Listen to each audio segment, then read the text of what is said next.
Bismillahirrahmanirrahim.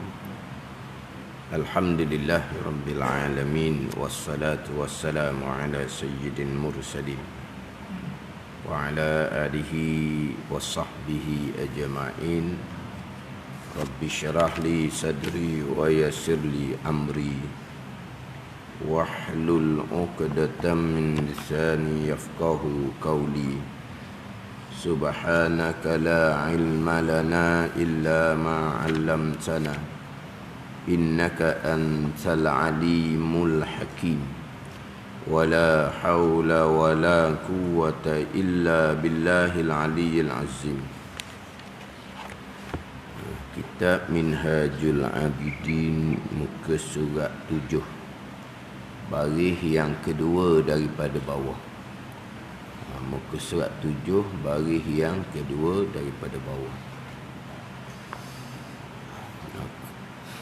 Qala al-muallifu rahimahullahu ta'ala wa nafa'ana bi'ulumihi amin.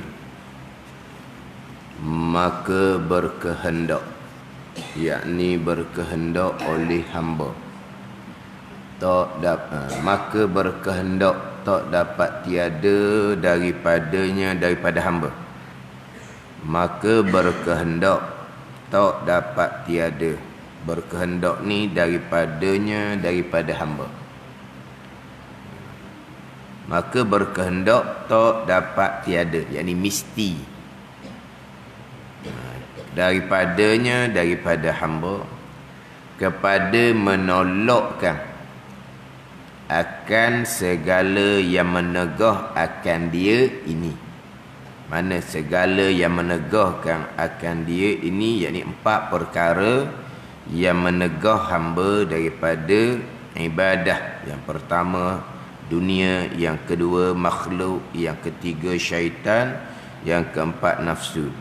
Dan menghilang akan dia akan segala perkara yang mendegah hamba daripada melakukan amal ibadah. Dan jikalau tiada didapat ia, dapat ia mendatangkan kelepasan dan tempat aman baginya, bagi hamba, pekerjaan daripada ibadah, maka menghadap akan dia, akan hamba di sini oleh aqabatul awaik namanya. Awaik ni segala perkara yang menegah hamba daripada melakukan amal ibadah. Jadi dalam kitab Minhaj ni permulaannya didatangkan pembicaraan satu-satu aqabah, satu-satu bonggok secara ijmal, secara kasar terlebih dahulu. Yang mana terdahulunya aqabah ilmu, kemudian aqabatut taubah. Selesai dah menunaikan taubah yang sadiqah, taubah yang sebenar-benarnya, yang melengkapi syarat dan rukun taubah, nak menumpu kepada mengerjakan amal ibadah yang disunatkan. Ada pula 4 perkara yang menegah hamba daripada memperbanyakkan amal yang sunat. Ada awaik, perkara-perkara yang menegah daripada amal ibadah. Amal ibadah ni yang sebenar dah lah. Amal ibadah yang sebenar beserta dengan ilmu. Amal ibadah yang diterima oleh Allah, amal ibadah sunat yang diterima oleh Allah, amal ibadah sunat yang dilakukan selepas daripada bertaubah yang wajib ijma' ulama'. Sekarang hamba seseorang nak menumpu kepada memperbanyakkan amal-amal ibadah yang sunat. Nak panggil amal ibadah terdahulunya adalah samaratul ilmi, terdahulu. Permulaan pembicaraan kitab Minhaj selepas dimulai dengan bismillah, alhamdulillah, selawat dan salam atas Rasulullah, dimulai dengan ketahui olehmu annal ibadata samaratul ilmi. Itu permulaan. Ketahui olehmu bahawasanya ibadah ialah hasilan ilmu. Ibadah ialah hasilan ilmu. Tanpa didahulukan ilmu, falaulahu lam takun ibadatan. Dalam Sirajul Talibin syarah kepada Minhajul Abidin, tanpa ilmu tidak dinamakan ibadah. Sebab ibadah ialah mengikut ilmu. Sebagaimana Nabi SAW bersabda, al-ilmu imamul amali wal amalu tabi'uh. Bermula ilmu adalah imam kepada amalan. Amalan ni makmum yang mengikuti imam, iaitu ilmu. Kerana Nabi mengulangi pula, wal amalu tabi'uh. Bermula amal ibadah ialah mengikut ilmu. Wal amalu mubtada', tabi'uh khabar. Dalam ilmu nahu, mubtada' khabar adalah benda tula, benda sama. Mubtada' khabar adalah benda yang sama. Jadi amal ibadah ialah mengikut ilmu. Mengikut ilmu itulah amal ibadah. Kalau buat dengan gamuk-gamuk, dengan rambang-rambang, dengan rasa-rasa, tak panggil amal ibadah daripada awal lagi. Walaupun rupa tu amal ibadah. Sebab wal amalu tabi'uh. Nabi kata, bermula amal ibadah ialah mengikut ilmu. Nak faham boleh Nabi kata tu? Kita buat satu-satu perkara kerana kita belajar. Ada ni. Contohlah contoh. Dia baca Al-Quran. Kenapa dia baca seumpama tu? Sebab itulah ilmu yang dia belajar. Maknanya dia baca seumpama tu kerana mengikut ilmu. Bukan dia baca seumpama tu rasa sedap baca seumpama ni barangkali. Buat suara pula sedap. Dia pula pandai awak lagu contohnya. Lepas tu baca seumpama tu. Turut apa tu ilmu?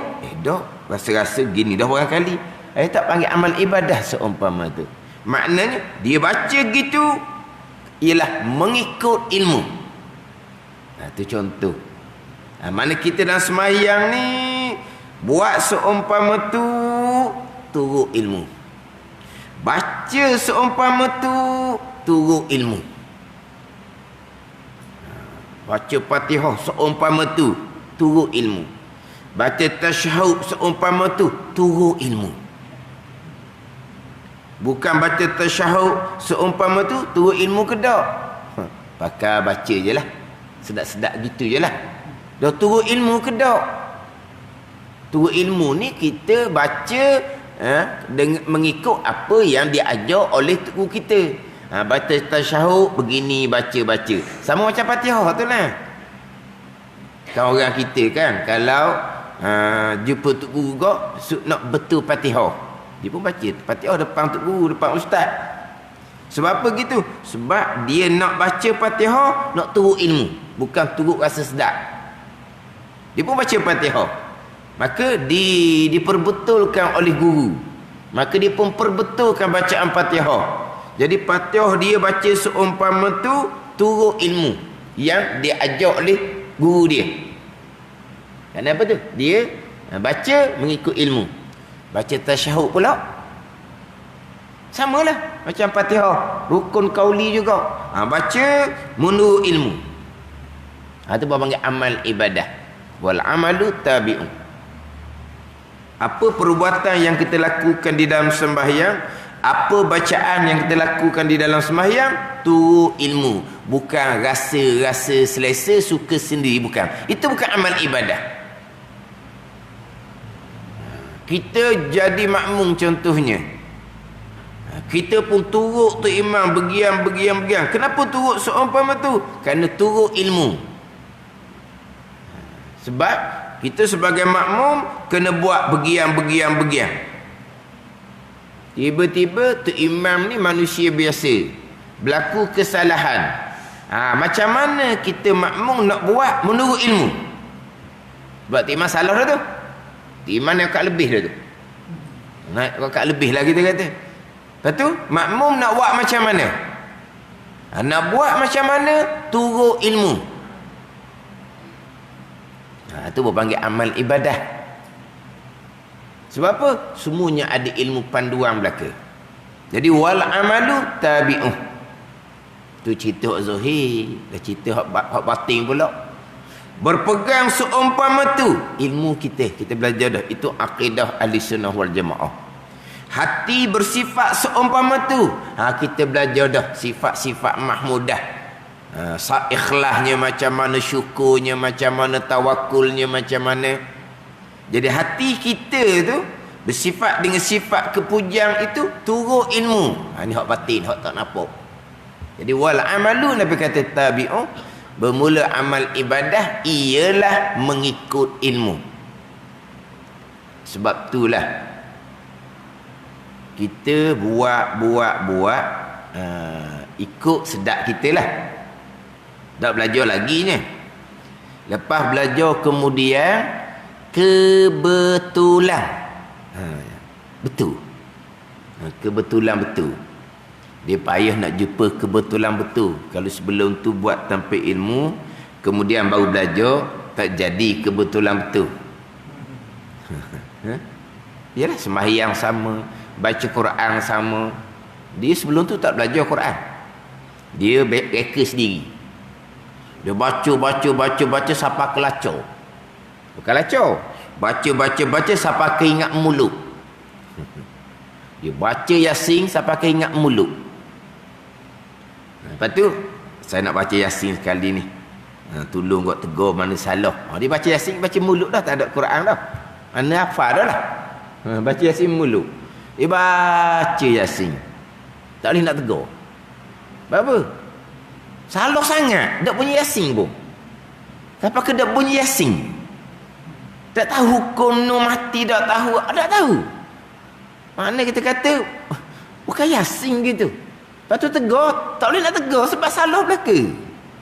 Tegur ni salah sikit-sikit boleh lah tegur. Dah ingat mulut dah. Tak boleh nak tegur. Buat apa? Berat sangat. Kata saya tak boleh tegur, kata ni. Awak cari tuk guru lah, kata. Kena ngaji daripada awal ni. Tapi dia orang bagus, dia ngaji sungguh. Lepas tu Ustaz, Allah, Fatihah budak betul, dia kata. Yasin tu balik awal, dia kata. Pandai ni. Yasin balik awal. Memang berat Yasin tu. Ini ingat mulut. Kita ingat mulut Yasin. Pandai ni. Jadi kalaulah seseorang tu mengaji Quran, dia tak belajar, tapi dia buat, dia jumpa tu guru kemudian. Dia baca, kebetulan betul. Jumpa tak gitu? Jumpa, kebetulan betul. Awak ni baca ni comel ni. Awak guru siapa sebelum ni? Minta maaf, ini guru saya yang pertama. Dan sebelum ni saya buat sendiri. Oh, bijak awak. Kebetulan betul. Ada tak? Ada tak? Ada? Ustaz, ada? Dia tak pernah berguru tapi betul dia baca. Kebetulan betul. Ada? Kalau dia baca betul, sah ada tu guru. Tak ada kebetulan betul. Ni cerita. Kalau kebetulan betul. Ni kalau jumpalah fardu takdir. Dia buat satu-satu ibadah, dia belajar kemudian, dia buat sebelum tu bukan menurut ilmu, cuma ikut rasa-rasa dia, belajar kemudian kebetulan betul. Panggil ibadah ke tak? Boleh pahala ke tak? Satu pandangan, dah, tak boleh pahala. Sebab wal amalu, Nabi kata tabi'uh. Bermula amal ibadah ialah mengikut ilmu. Kamu tidak mengikut ilmu, tak panggil ibadah. Walaupun kebetulan betul. Satu pandangan dah kebetulan betul, kira boleh pahala lah. Itu satu pandangan. Kalau ada kebetulan betul. Kalau ada kebetulan betul, payah. Bak semayang mudah-mudah tu pun payah nak kebetulan betul. Kalau fardu takdir ada sekalipun, masih lagi khilaf ulama. Satu pandangan tetap tidak dinamakan amal ibadah. Amal ibadah tabi'uh ialah mengikut ilmu. Pada ni. Jadi nak panggil amal ibadah, ilmu tetap dah. amal ibadah sunat nak diterima oleh Allah, dahulukan dengan taubah yang wajib ijma' ulama. Ilmu comel dah, tiba-tiba taubahnya tidak, perbanyakkan amal-amal sunat, nanti dia akan bicara di aqabah taubah, tidak akan diterima oleh Allah Subhanahu wa taala. Peumpamaannya, tuang hutang tidak akan terima hadiah. Kita berhutang, hutangnya tak bayar, takut tuang marah atau hadiah, tuang hutang tidak akan terima hadiah. Nak bagi hadiah tu, hutang beres dulu. Maksud dia gitu. Jadi Allah Ta'ala tidak akan terima amal sunat, melainkan beres hutang hak wajib, taubah yang wajib ijma' ulama'. Jadi sekarang ni ilmu taubah beres, maka amal ibadah yang dilakukan itulah amal ibadah yang sebenar. Sebab dimulai dengan ilmu, dimulai dengan taubah. Amal ibadah tu amal ibadah yang sebenar. Ni pula ada pula 4 perkara yang menegah kita daripada melakukan amal ibadah yang sebenar. Yang pertama dunia, yang kedua makhluk iaitu manusia, yang ketiga syaitan, yang keempat nafsu. Amal ibadah yang sebenar dah ni dengan ilmu, dimulai dengan taubah. Tapi nak buat amal ibadah ni terhalang oleh dunia, kesibukan dunia kita. Bicara dah minggu lepasnya, apa dia dunia? Sebab Tuhan jadikan kita ni, lahirkan kita ni di atas dunia. Dunia adalah tempat perhormatan untuk bekalan akhirah. Jadi kena faham pula dunia tu apa dia, akhirah tu apa dia. Tu dibicara dalam ilmu tasawuf. Sifat kecelaan hubud dunia, kasih akan dunia. Sifat kepujian zuhud, berpaling hati daripada dunia. Berpaling hati daripada dunia, bukan buang dunia yang berada di tangan. Kemudian berpaling hati daripada dunia, apakah dia dunia? Tu kena bicara dalam ilmu tasawuf. Itu fardu ain belaka. Dunia syarikahnya perkara yang tidak bermanfaat selepas daripada mati. Dunia perkara yang tidak akan bersama dengan kita selepas daripada mati. Itu syarikah. Di banyak tarifan dunia ni. Kalau perkara dunia tetapi bermanfaat lepas daripada mati, maka dipanggil akhirah. Dunia termasuk harta benda dan anak pinak.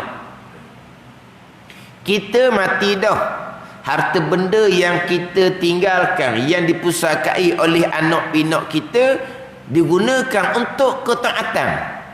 Maka harta kita bersama kita, walaupun kita mati, kita dapat pahala yang berpanjangan. Anak pinak kita bersama kita walaupun kita mati, kerana anak pinak kita, pahala kita yang berpanjangan. Maka harta yang seumpama tu, anak pinak yang seumpama tu bukan dunia, itu akhirah. Dia gitu je. Harta sebahagian di dunia, anak pinak adalah perhiasan dunia, betul. Tapi harta anak pinak yang mana bermanfaat lepas dia mati, pahala yang berpanjangan, bersama dengan kita lepas kita mati, pahala yang berpanjangan, itu bukan dipanggil dunia, itu dipanggil akhirah. Kena ngaji pula apa di dunia. Ada orang ni faham, maknanya kasih ke dunia ni, dunia banyak di tangan. Tu tak tahu. Orang yang zuhud ni orang yang buang dunia di tangan. Bukan. Itu kena ngaji molek tu. Sebab ni bicara hati. Kemudian apa dia dunia yang menghalang kita daripada amal ibadah. Kemudian yang keduanya adalah manusia. Manusia menghalang kita daripada ibadah. Maka untuk melepasi manusia yang menjadi halangan kita kepada ibadah, kita kena uzlah. Uzlah ni kita kena jarakkan diri kita daripada manusia. Kena uzlah. Uzlah di sini, uzlah zahir, hak paling besarnya uzlah hati. Zahirnya mana ni? Bersama dengan manusia, tapi hatinya tidak bersama dengan manusia. Itu uzlah yang paling tinggi.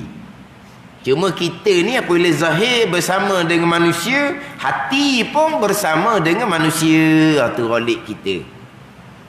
Kalau begitu, maka zahir kita pun kena perbanyakkan. Asingkan diri, jarakkan diri daripada manusia. Sebab manusia ni lah. Kita nak mengaji Quran, marilah anak cucu. Manusia lah tu.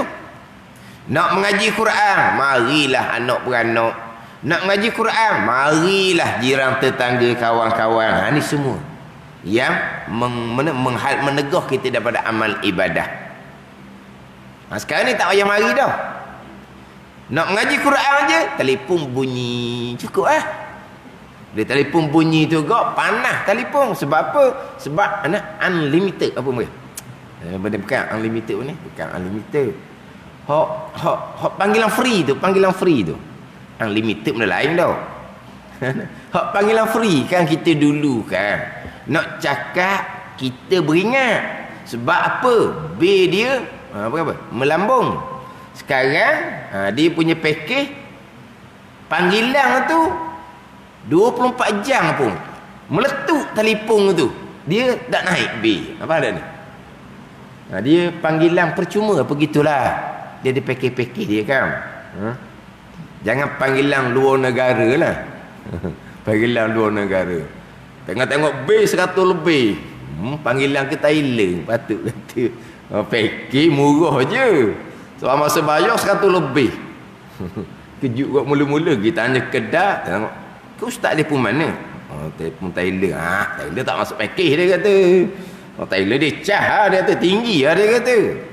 Kena-kena kita salah guna. Dia ingat ke free kok. Dan dia kata free, panggilan free. Kita fahami free lah. Kena free dalam Malaysia je. Luar kena. Jadi makna tak payah. Dulu kita takut nak cakap lama, cakap mustahak je. Sebab apa? Baby. Sekarang ni tak payah dah. Tak apa dah, tak takut dah. Maka nak ngaji Quran macam mana, nak berzikir macam mana. Kalau tidak, asingkan diri daripada manusia.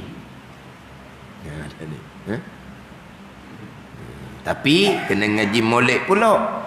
Nak uzlah, nak asing diri tu macam mana? Kenapa kurang?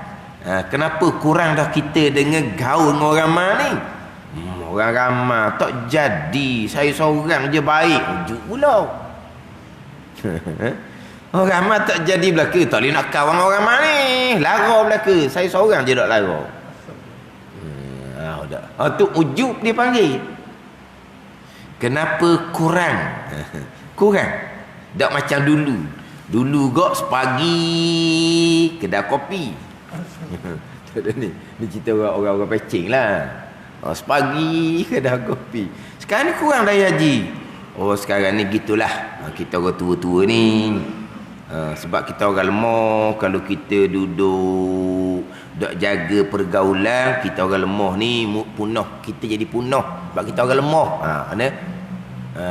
Kurang tu sebelah kita. Pada ni mana kenapa kita asingkan diri? Kerana kurang sebelah kita. Sebab kalau kita dok kawal pergaulan kitanya, kita punah. Mana kita yang lemah. Jadi kita uzlah, kita asingkan diri, kurangkan, jarakkan diri kerana kita lemah. Baru kena. Jangan kita jarakkan diri, asingkan diri kerana kita seorang orang baik. Tu tak jadi gitu. Uzlah pun balik kepada ilmu. Ada uzlah yang wajib, ada uzlah yang sunat. Ada yang tidak boleh asingkan diri daripada masyarakat. Kalau asingkan diri daripada masyarakat, berdosa pula. Orang-orang yang macam mana? Orang-orang yang berilmu, orang-orang yang berpengaruh, yang boleh menyuruh kebajikan, yang boleh mencegah kemungkaran. Kalau gini ni tak bergaul kok, nak suruh kebaikan macam mana? Nak cegah kemungkaran macam mana? Walah dia ada peranan yang tersendiri. Maka orang yang seumpama ni dia tak boleh nak mengasingkan diri. Dia bicara pula bab uzlah, ada wajib, ada sunat, ada yang dilarang kita daripada uzlah. Mana apa? Pokok pangkal balik kepada ilmu. Pokok pangkalnya balik kepada ilmu.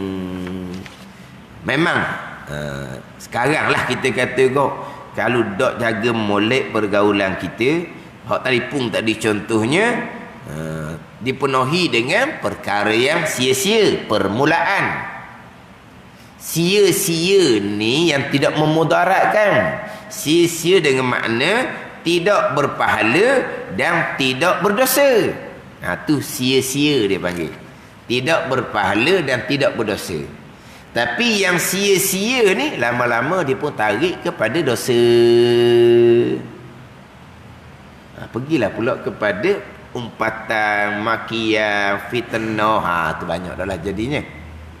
Ini dalam media sosial kita sekarang kan, penuh dengan umpatan, makian, fitnah. Penuh dengan apa? Adu domba. Dia penuh dengan batu api. Ni berat-berat belakang ni. Kalau kita dok jaga molek, ni kita sesama kita. Maknanya manusia ni bukan menegahkan kita dengan ibadah. Bukan manusia ni jugalah yang menarik kita kepada kemaksiatan. Ni cerita manusia menegah kita daripada amal ibadah. Hak berat laginya, manusia yang sama menarik kita kepada kemaksiatan. Dosa-dosa pula, dosa-dosa sesama kita, dosa dengan anak Adam, yang paling sukar untuk diampuni oleh Allah Subhanahu wa taala. Ada. Kena jagalah tunya. Kita sekarang ni kurang dah, kurang. Kalau masa PKP dahulu memanglah tak ada, kurang dah bertemu. Tapi tetap langit yang terbuka. Langit yang terbuka. Kehidupan kita seumpama tu. Jadi manusia ni sendiri bukan menegah daripada ibadah, bukan menarik kita kepada kemaksiatan. Ada. Kemudian kita pula apabila kita nak mengerjakan ibadah, baru je nak ngaji Quran, mari dah beri salam contohnya. Mung ni aku nak ibadah, payah. Dia kena jaga pula di situ. Ada ni. Lepas tu kita nak ibadah ni, dia mari. Dia mari, kita tanya dia. Dia ada perkara yang nak minta pertolongan kita. Kita tolong dia lillahi ta'ala. Itu ibadah pula. Bukan kita tolong orang yang bagi manfaat yang kepada orang lebih besar daripada ibadah manfaat diri kita sendiri. Kita mengaji Al-Quran hanya bermanfaat untuk kita sendiri. Kita menolong orang, kita menunaikan hajat orang, kita bagi manfaat kepada orang lain. Makna apa?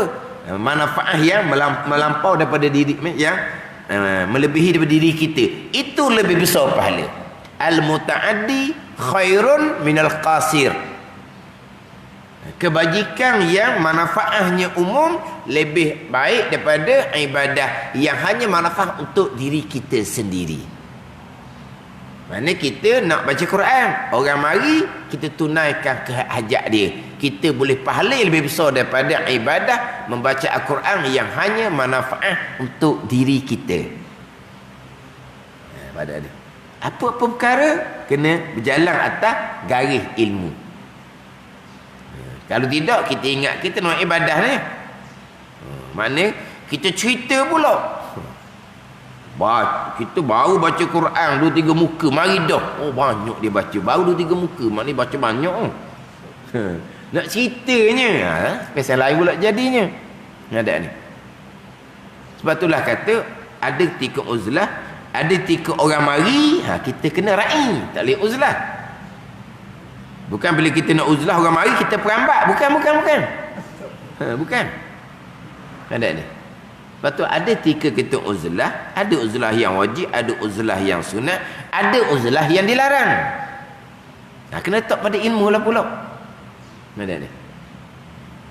Kita kata dalam kitab Minhaj ni akabah yang kemudian pokok pangkalnya balik kepada ilmu.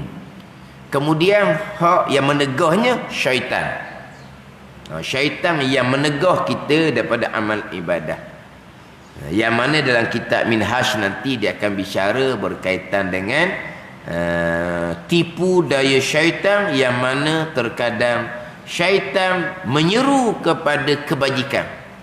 Syaitan menipu daya anak Adam atas rupa kebajikan. Atas rupa kebajikan. Syaitan menyeru anak Adam atas rupa kemaksiatan. Itu jelas. Tapi terkadang syaitan ni menipu anak Adam atas rupa kebajikan, dan terkadang syaitan mendorong anak Adam kepada kebajikan. Syaitan terkadang menyeru dan mendorong anak Adam kepada kebajikan. Mana contohnya? Syaitan menyuruh kepada ibadah yang mafdul, yang kurang afdal dia, daripada ibadah yang fadil. Ni ada ni. Yang mafdulnya macam mana? Yang mafdulnya yang kurang afdal. Syaitan menyeru, mendorong kepada ibadah yang mafdul, yang kurang afdal. Tinggal hak fadil, tinggal hak paling yang afdal. Contoh mudahnya, nak semayang sunat. Semayang sunat ni bukan hak paling afdal. Hak paling afdal, hak wajib semayang fardu. Contoh semayang qada. Itu dia nak banding lah. Semayang sunat ini mafdul, semayang qada ni fadil, yang lebih. Lebih sekadar mana? Wajib dengan sunat. Itu hukum. Lebih sekadar mana? 1 rakaat qada menyamai 70 rakaat sunat. Pandai ni? 1 rakaat qada lebih baik daripada 70 rakaat sunat. Itu beza antara sembahyang sunat dengan sembahyang qada. Hak kata hak mafdul, hak kurang afdal, dengan hak fadil dengan hak lebih, hak qada ni. Tekahnya 70 kali ganda. Tapi syaitan terkadang menyeru, mendorong, sembahyang sunat. Qada ada, semula-semulalah qada tu. Ni. Ini tipu daya syaitan. Ingat baik. Ada kitab Minhaj. Terkadang syaitan menyuruh kepada kebajikan, syaitan mendorong kepada kebajikan. Contohnya syaitan menyuruh kepada perkara ibadah yang mafdul, meninggalkan ibadah yang fadil disebut.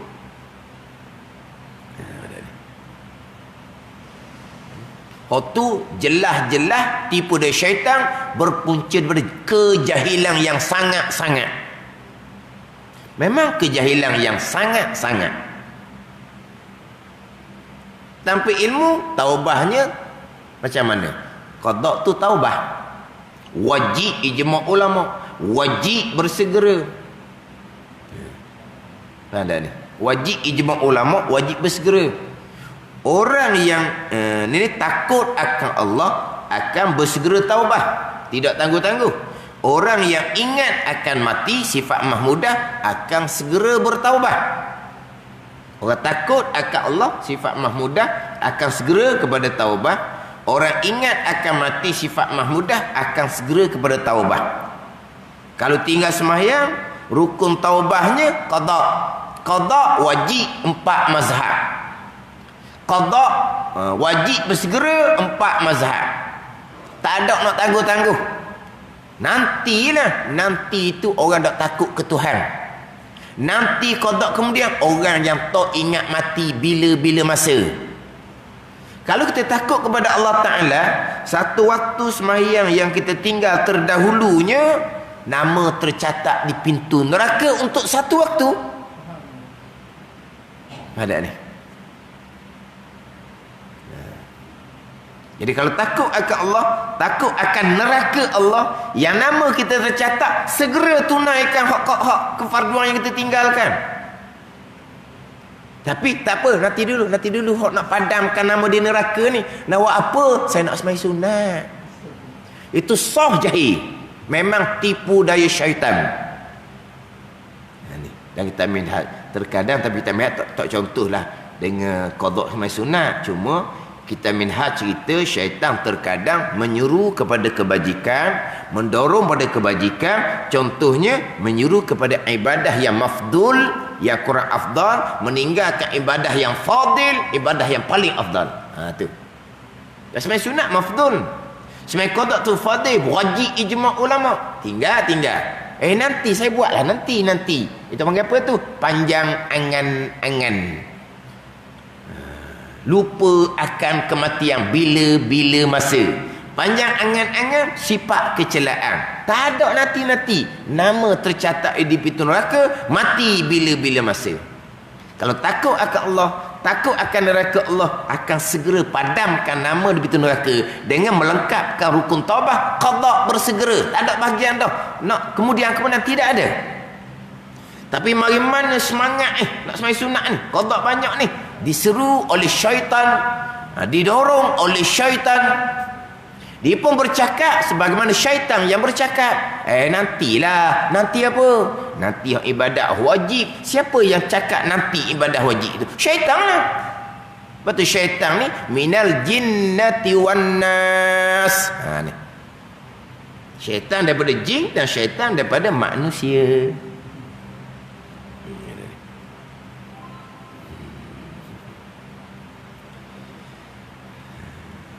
Lepas tu kena balik kepada ilmu molek. Kalau tidak payah. Tak apalah sekarang ni lambat lagi dengan Ramadan. Kalau masuk Ramadan dia berkelahi dengan tarawih ya. Nanti qada habis bulan Ramadan. Betul? Bulan Ramadan tinggal kewajipan qada yang wajib 4 mazhab, yang wajib bersegera. Boleh tinggalkan kewajipan. Bulan Ramadan ni amal sunat seperti amal wajib. Sebab ganda 70. Dan amal wajib ganda dah 70. Ke amal sunat je ganda 70.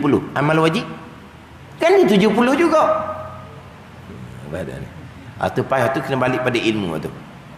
Kalau dah balik pada ilmu memang payah nak cerita lah. Payah nak cerita. Taubah ni. Takut akan Allah, takut akan neraka Allah, akan segera qada untuk memadamkan nama yang tercatat di pintu neraka. Kalau kata sembahyang sunat ni nak menampal sembahyang fardu, ni kena ngaji molek. Dia sembahyang sunat ni menampal sembahyang fardu. Bukan sembahyang sunat, ibadah sunat. Puasa sunat ke, sedekah jariah ke, haji umrah sunat ke, hikmah disyariahkan ibadah sunat. Hikmah dia apa? Untuk menampal kekurangan dalam ibadah fardu. Jadi puasa Ramadan banyak kekurangan ditampal dengan puasa sunat. Zakat kita ada kekurangan ditampal oleh sedekah jariah yang sunat. Itu hikmah disyariatkan ibadah sunat untuk menampal kekurangan dalam ibadah fardu di akhirah, bukan di dunia. Di akhirah, bukan di dunia. Di dunia tidak boleh ditampalkan ibadah fardu dengan ibadah sunat, tidak boleh. Itu di akhirah. Tanda ni. Di dunia tak boleh. Ini contohlah, contoh. Saya tinggal satu rukun, lepas tu buat kembali ke tak? Saya nak tampal dengan sujud sahwi. Mana boleh rukun yang wajib nak tampalnya sujud sahwi yang sunat? Ke boleh? Hak sunat aba'ah tampalah dengan sujud sahwi yang disunatkan.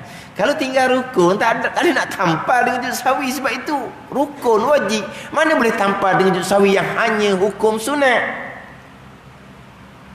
Maknanya atas dunia tidak boleh ditampalkan dengan amal sunat. Di akhirah, maknanya dia sudah kira-kira dianya hak kewajipan beres dah. Kira-kira dianya tak ada tinggal semayang pada masa dahulu. Tiba-tiba sampai di mahsyar, ada masa muda-muda dahulu, balik dah lah. Ada tinggal semayang. Maka Allah Ta'ala perintah malaikat cari semayang sunat untuk menampalkan semayang fardu ni. Di akhirah, bukan di dunia. Dunia kalau kita tahu kita ada tinggal ke farduan, tidak boleh ditampal dengan semayang sunat. Tu kena tunaikan balik, kena qada kembali. Sampai di mahsyar, ada Ramadan kita tinggal. Masa sekolah-sekolah dulu balik dah. Tapi dah ingat ni. Kalau ingat dia wajib kena puasa, kena qada atas dia, tak boleh tampal dengan puasa sunat. Tapi hak ni hak dia dah ingat dah ni. Maka Allah akan perintah malaikat tampal dengan puasa sunat. Zakat diberes, Tiba-tiba ada zakat yang dia tertinggal. Ada. Ni mahsyar. Di akhirah. Ditampal tak di zakat dengan sedekah jariah dia. Jadi amal sunat menampal amal fardu di akhirah, bukan di dunia.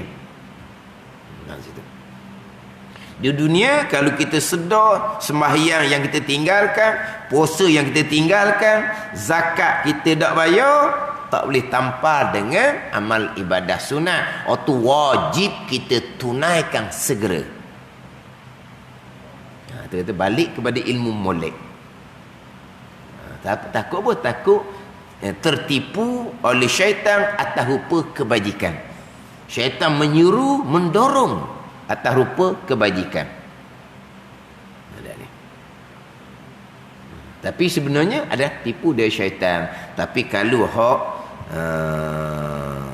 tinggal qada yang wajib, bersegera kerana nak melakukan sembahyang sunat, itu memanglah jahil sangatlah. Itu kok mana pun balik pada ilmu. Kalau tidak payah nak bicara. Bicara dengan orang jahil ni payah. Balik kepada ilmu, mengaji fardu ain molek. Dia akan faham lah. Dia akan faham. Ni Allah kita nak ibadah sunat di persoal, bukan nak soal ibadah sunat, nak suruh awak fokus pada amal ibadah wajib. Nanti hak wajib kita buat, kamu tidak takut akan Allah sebab kamu tangguhkan amal wajib. Kamu panjang angan-angan sebab apa? Sebab itulah kamu kata nanti. Kamu tidak ingat akan mati, sebab tu kamu kata nanti. Ada ni. Kalau takut akan Allah, sifat kepujian. Kalau kata tidak panjang angan-angan tu sifat kecelaan, ingat akan mati, akan segera kepada kefarduan. Tidak ada tangguh-tangguh untuk perkara yang mafdul, perkara yang kurang afdal, perkara yang sunat. Bukan mengurangkan ibadah sunat. Ibadah sunat ni untuk orang yang kewajipan beres, nak perbanyakkan amal sunat yang akan menampal kekurangan dalam amal kefarduan kita yang banyak kekurangan. Tapi apabila jerembuk atau wajib dengan sunat di saat yang sama, tu kita faham lah. Tapi faham tak faham, balik pada ilmu. Kalau tidak balik pada ilmu, dia akan jadi mana apa? Timbul macam-macam kekeliruan. Jadi syaitan terkadang menipu daya anak Adam atas rupa kebajikan. Hak tu hak paling takut, dan panjang bicara dalam kitab Minhaj. Hak berkaitan dengan syaitan terkadang menyuruh kepada kebajikan, tetapi atas rupa tipu daya, bukan kebajikan yang sebenar. Kalau kepada kejahatan terang-terang, hak tu jelas lah. Tu tipu dari syaitan tu, godaan syaitan tu, dipermainkan oleh syaitan tu. Hak kejahatan tu jelas. Hak takutnya atas rupa kebajikan. Kemudian yang keempatnya adalah yang menegah daripada ibadah adalah nafsu. Maka menghadap akan di sini oleh aqabatul awaik namanya. Maka berkendak ia hamba kepada memutus akan dia dengan 4 perkara. Wallahu a'lam. Bismillahirrahmanirrahim. Alhamdulillahirabbil alamin. Wassalatu wassalamu ala sayyidil mursalin wa ala alihi wa sahbihi ajma'in. Allahumma ftah alaina futuhal arifin. Allahumma allimna ilma akdamin wa fahimna famas sabiqin warzuqna ruqat talibin. Allahumma zidna ilma wa alhiqna bis salihin. Wa sallallahu ala sayyidina Muhammadin wa ala alihi wa sahbihi wa sallam. Walhamdulillahirabbil alamin.